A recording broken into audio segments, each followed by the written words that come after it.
On va corriger l'exercice d'application pour les amides.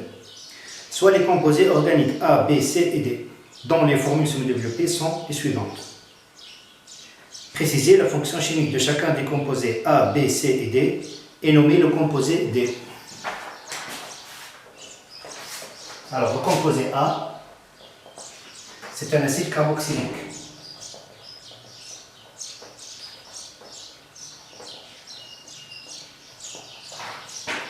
Le B, c'est un anhydride d'acide.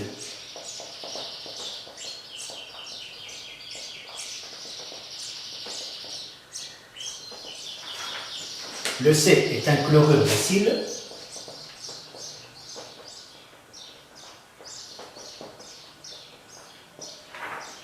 Et le D est un amide. Alors, le nom de ce composé D, alors ici on voit bien que la chaîne principale comporte 3 atomes de carbone. Et le groupement azoté, il renferme une chaîne de 2 atomes de carbone. Donc on a N-éthylpropanamide.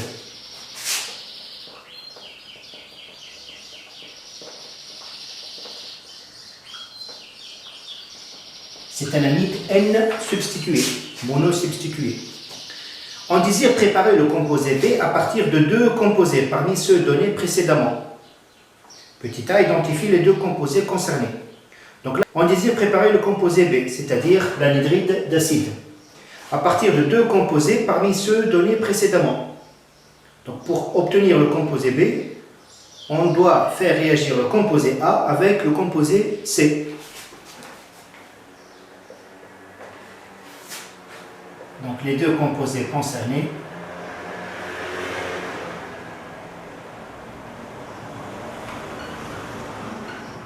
sont A et C. Écrire l'équation de la réaction chimique correspondante. Alors, pour A, C2H5, COOH, plus le composé C, C2H5, COCl. Alors, on obtient bien sûr le composé B, l'anhydride.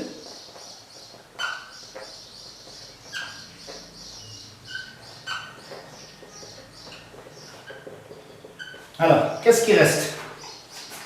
Donc là, on a pris cette partie de l'acide carboxylique, cette partie du chlorure d'acide. Qu'est-ce qu'il nous reste? Il nous reste 7 atomes de chlore et 7 atomes d'hydrogène. Donc cet oxygène-là est ici. Donc plus une molécule de chlorure d'hydrogène, HCl. Question suivante. Le composé D est obtenu par action d'annexer d'une amine R, NH2, sur le composé C. Préciser la formule semi-développée de l'amine utilisée dans cette réaction. Alors, si on observe bien le composé D, le composé D, son groupe azoté renferme 2 atomes de carbone. Donc c'est un, on a dit ici, éthyle, N-éthyle. Donc automatiquement, l'amine, son radical R, doit comporter 2 atomes de carbone.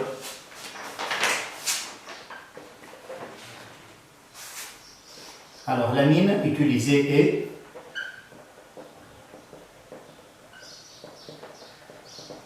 donc le radical R, c'est un radical éthyle. Voilà. Son nom c'est éthylamine. Écrire l'équation bilan de la réaction chimique correspondante.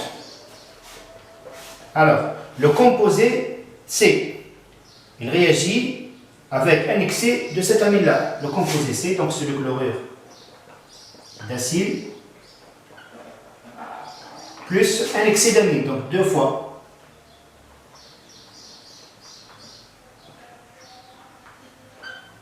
On obtient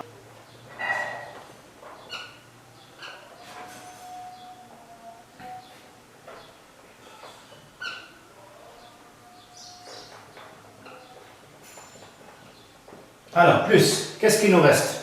Donc, on a pris cette partie du chlorure d'acide, qui est ici.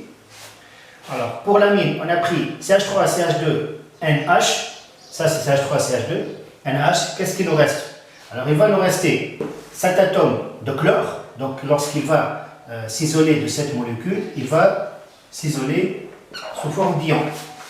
Ensuite, la première molécule de l'amine, donc il en reste un ion H+, qui va s'associer avec la deuxième molécule d'amine. Donc plus CH3, CH2. Voilà. La même amine RNH2 réagit avec l'un des composés A ou B pour donner le composé D. Identifie le composé utilisé. Donc là, pour obtenir l'amide D, on doit faire réagir l'amine avec l'anhydride B.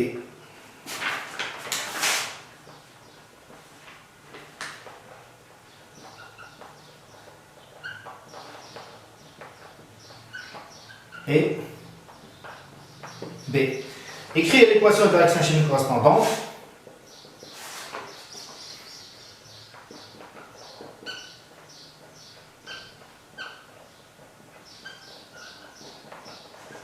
Donc ça c'est l'anhydride B plus un excès d'amine. Alors ça nous donne l'amide de D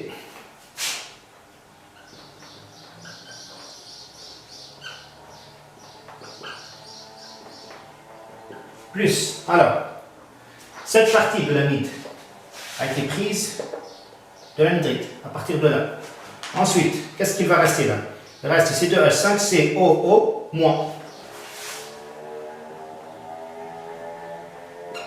Plus, on a pris CH3, CH2, NH+, on a pris CH3, CH2, NH, donc celle-là. Donc ce qui reste, une molécule d'amine plus un ion H+. Donc CH3, CH2, NH3+.